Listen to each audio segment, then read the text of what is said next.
Cookie Bells. Ito na naman si Mamita G na handang i-share ang aking mga menu for today. Okay, before anything else, pakape muna. Kasi kakatapos ko lang po mag-slice ng mga ingredients po natin. So, yun po. Ang aking menu for today ay sino po nakakaalam ng bangus with tausi or tinocho sa Katagalugan. Ayan, bago ko iluto, pinry ko na muna yung mga bangus, diba? Para hindi na po mahaba yung oras natin. Siyempre, lalagyan natin yan ng tokwang pinirito, diba? At ang importanteng ingredients, ang ating black beans. So, dapat yan may tahuri. Okay, hindi ko alam kung may tinda pa ngayon, pero wala ko nakikita dito sa Laguna. So, ang ginawa ko na lang po, ayan, yung tokwa, binabad ko po siya sa toyo at a little suka.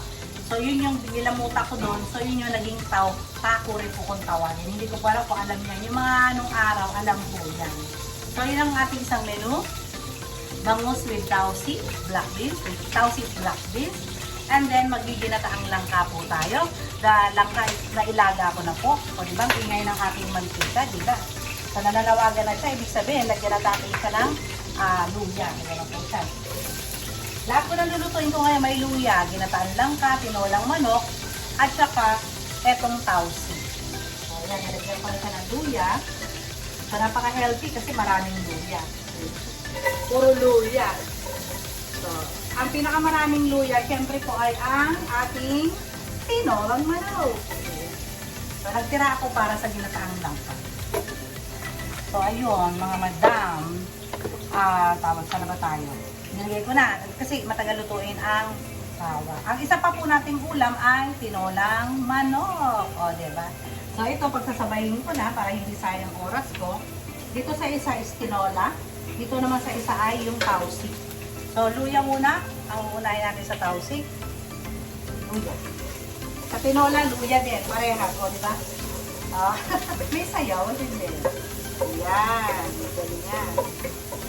Sabi nga ay time management lang ang pagluluto, diba? Huwag masyadong dibdibin, easy lang, be happy. Pag hindi masaya sa ginagawa, huwag gawin, diba? Yung sa atin, para lang tayo dapat ay naglilibang. At the same time, tayo yung kakain.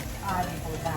So yung hindi po nakakalam, akong tinitinda ko po, kaya lagi ako maraming putahe, ako po yung nagtitinda ng ulam. Bukod sa aking mini store. Okay? So, ayan, ang mga luya ay luto na kasi malakas ang apoy ko.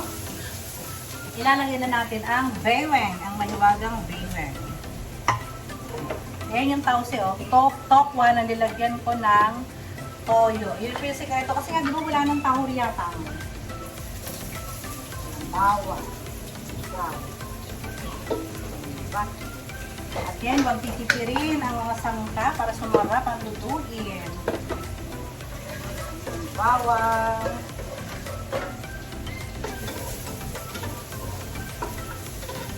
Diba? Then, sunod na natin ang ewan ko talaga, hanggang di ko nakikita ang brown yung bawang. Ayoko siya talagang ayoko talaga siya na lalagay yung sibuyas. Lalagyan natin yung ating sibuyas. Hindi mo nilagay sa video yung pagluto ko ng chicken chicken. Dito nila nakita, mga madal. So, baka mamaya ipasama ko na lang. Alam ko inabangan niya kasi sinabi ko na isasama yung video ng chicken Korean style. Para alam din nila yun. Mamaya isama mo siya. Kaya hindi ko siya dinidip. Para, di ba, makakuha sila sa idea ng ating chicken Korean style. So, ayan. Parehas nandun. At ang importante po sa tausi, maraming kamatis. Kamatis. Shaleng ka dyan. So, ayan, kamatis. So, kailangan lutong-luto yung kamatis. So, dapat natin siyang takpen. Dito naman tayo sa tinola. So, luto na ang luya, bawang sibuyas. Ilagay na natin ang chicken, ang main ingredients. Alam nyo naman na ito, di ba mga alam nyo na yan. So, wag muna natin sasabawan. Kaya muna natin siyang maluto sa sarili niya sabaw. Ang ilalagay lang po natin ay maraming patis. Maraming patis. Kasi nasabawan naman po natin ito, hindi buka. So, ayan, maraming patis. So, ayun, takpan din siya. And see you later! I'm back! So, ayan, nagisa na yung luya, bawang, sibuyas, kamatis. Lagyan na natin ginawa kong tausi or tokwa na may toyo. Ito yung pinaka ano, hindi tausi yung pangalan yun. Taco rin, tawag nila dito. Nung maliit ako, ito yung nakikita kong nilalagay ng nanay ko. Ewan ko po, yung makakanood nito ng mga kagaya ko, na may edad na, malamang alam po nila to, relate po kayo dito. Ano po, taho rin tawag. Kasi taho rin. Sarap. Ang bango mga madam. Ang bango-bango. Kung naamoy nyo lang ang niluluto ko. And then, siyempre, lagyan na natin yung black beans. Ang main ingredients para masarap. Para lalasa na po siya. Hindi ko alam kung isa or dalawang nalagay natin. Tignan natin kung lalasa siya ng maruwag. Ayan. Sitaw. Sarap mga madam. Black beans. Parang gusto ko dalawa, no? Para mas masarap. Kasi marami yung bangus ko. Dalawahin natin para happy tummy tayo. O, diba? Ang manok natin, maluluto na rin. Madaling lutuin lang naman ang chicken, diba? Alam nyo na yan.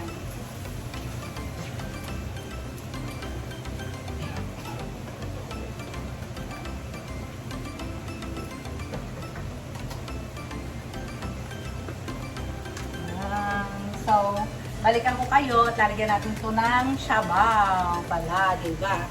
Para lutong-luto. Dapat maraming sabaw. Para may konti naman kayong maliligo. Yun ang importante, diba? Tausi na may sabaw. So, balikan ko kayo.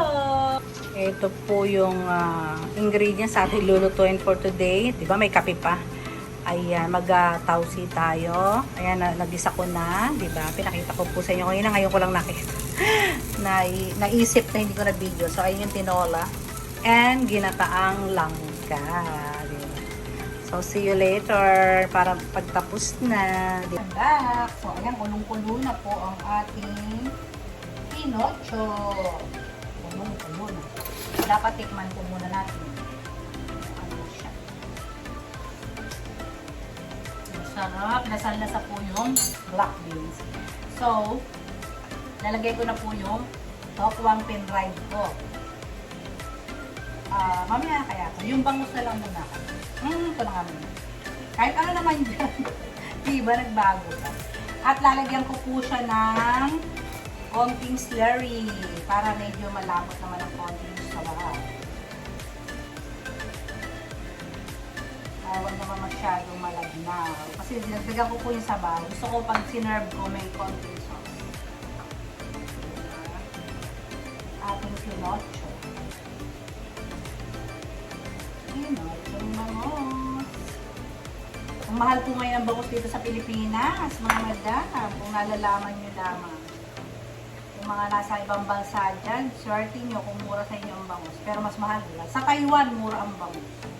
So, ilagay na natin ang ating bangus. Bangus pa more. Where is my bangus? Ilagay na natin. Lumasa na siya. Diba mga madam? Sabagay, hindi naman ito madudurog sapagkat tinry na natin siya. Alam nyo, may nakalimutan ako, spring onion. Wala tayong spring onion, mga madam. Ay, motor ng tindera. So, ayan na siya. Wow! Pag nakita nyo, looks delicious po yung ating tausi. Isang kulo lang to, and then it's done, mga madam. It's done na yung ating bangus at tinausi. Pag kumulo to, malalaman nyo yung lasa na talaga makukuha na natin yung lasa dito. Isang kulo lang yan kasi baka madurog yung bangus ko. I like it na magandang kalarabasan. Bigyan mo kaya ng kapemod na sili. Parang hindi naman siya tama, no? Okay. Nakasan natin na apple para isang kulo lang. And it's done. Yung ating takpan muna natin. And then itong ating tinola. Nalagyan ko na ng tubig yung tinola. At kulo niyan, lalagay ko na yung sayote. And it's done. Dito mo na. So, babalikan ko agad kayo.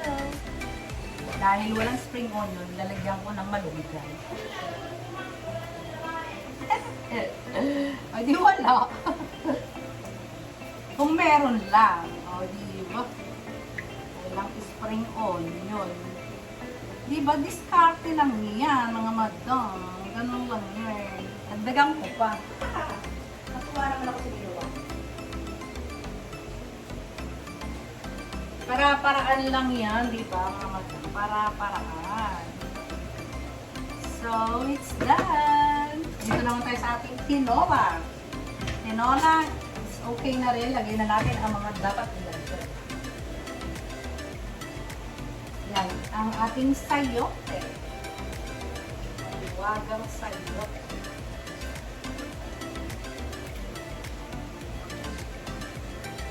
Oh, diba? Diba?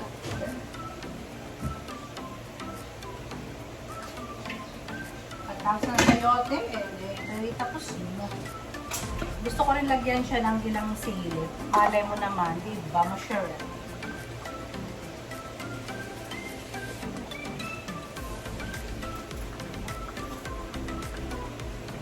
Para ba meron siyang ano.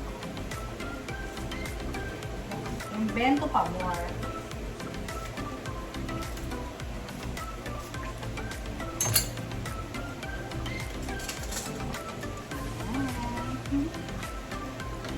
Done. Isang kulot, isang ano na lang yan. Takpan natin siya. Ito mga madlams.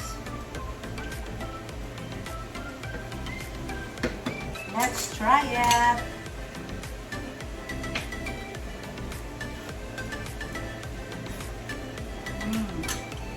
Lasang-lasa po yung tausi. Takpan ko siya. And it's done. Pwede lagyan ng konting sugar. Lagyan ko ng konting sugar. Para may tamis or touch. Dito.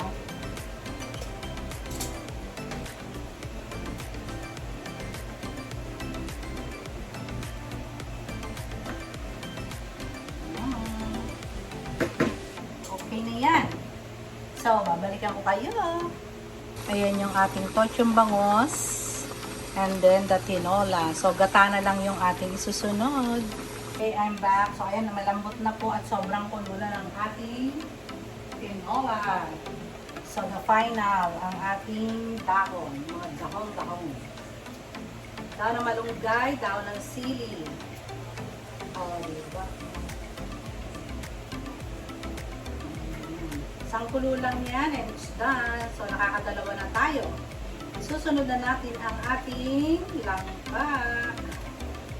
Nataang langka. Wow. Kaya mong dahon, di ba? So, langka na ang ating next.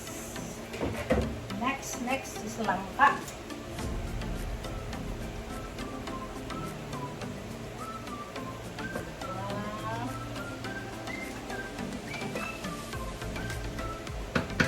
So, yummy! So, balik agad tayo. Tinola is done. And the tausi is done. O, diba? Looks yummy. Ayan, I'm back. Nilagak ko na po yung giniling. And then, nilagay ko na rin yung luya. Nagalit na yung ano. Pinatuyo ko again ha. Pinakuluan ko yung giniling. And then, pinagmantika ko siya. And then, kako ilagay yung luya. Okay? For sa ginataang langka. So, next natin ay bawang and bawang or garlic. Ayan. Madali, laga naman na yung langka ko. So, pasisip-sipin na lang natin siya sa gata. Kaya mabilis na rin po yun. Actually, may umu-order na mga madali. Kaya nasabi ko, wait lang. Wait lang. Tinola pa lang at saka yung ating bangus ang luto. Ang dami na po umorder ng bangus ko with thousand. Good luck talaga sa amin kung may matira agad. Okay lang na walang matira. Basta masaya ang ating mga shuki, okay lang. O, diba? Habang nagluluto, kumakain tayo ng cereal, kain po tayo. Lumambot na.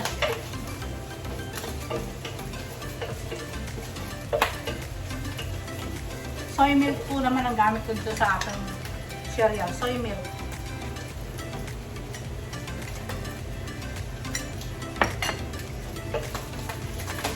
Lagay na ang sibuyas.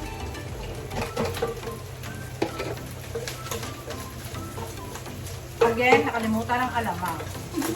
Good luck. So, ang ilalagay na lang natin ay, alam nyo na, ginisa mix.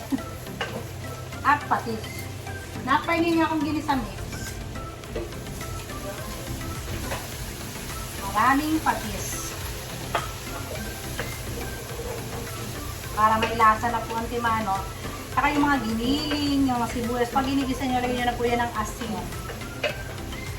Para po may lasa na agad. At ginisa mix. Lagyan na siya kagad. Para, diba, halo-haloin natin siya. Lalasa na po siya kagad.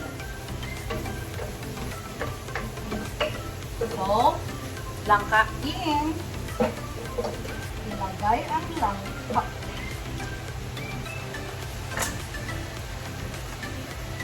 Ilagay ang maraming gata. Yung gata ko na yan, ako kumama, bakanan.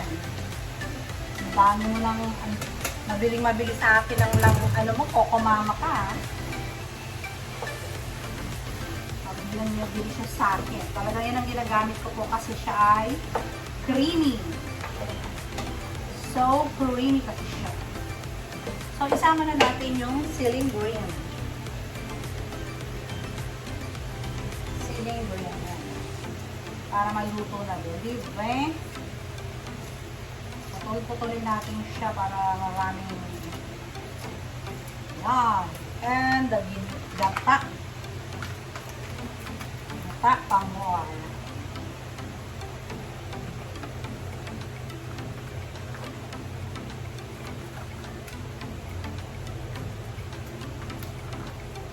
Parang lasang-lasa na siya kagad. Lagyan na natin yung tatlo, tapos yung isa sa huli. Pampalapot. Ganyan lagi ginagawa ko, hindi ko siya nilalagay lahat. Pampalapot yung last one. So again, let's put water. Sayang.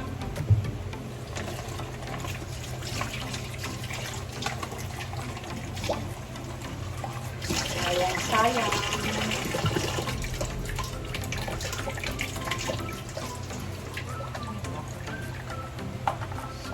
Sayang ang kanyang katin.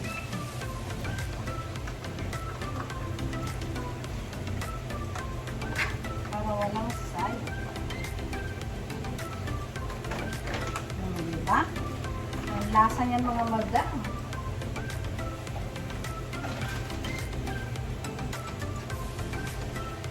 Sobrang gapaya.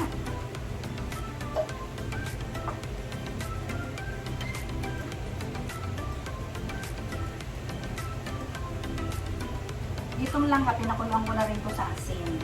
Kaya, mamaya natin siya titikman kung siya ay may last okay na sa patis or sa ginisamis.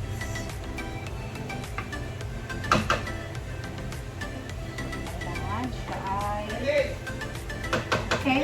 Balikan natin. Ito. Bye-bye. So, ayun. This is our last menu.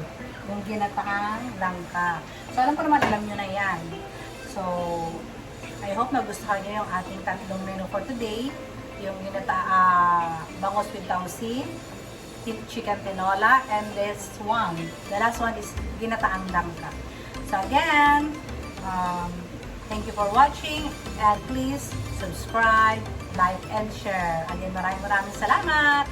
And stay healthy always and God bless us all. Bye-bye!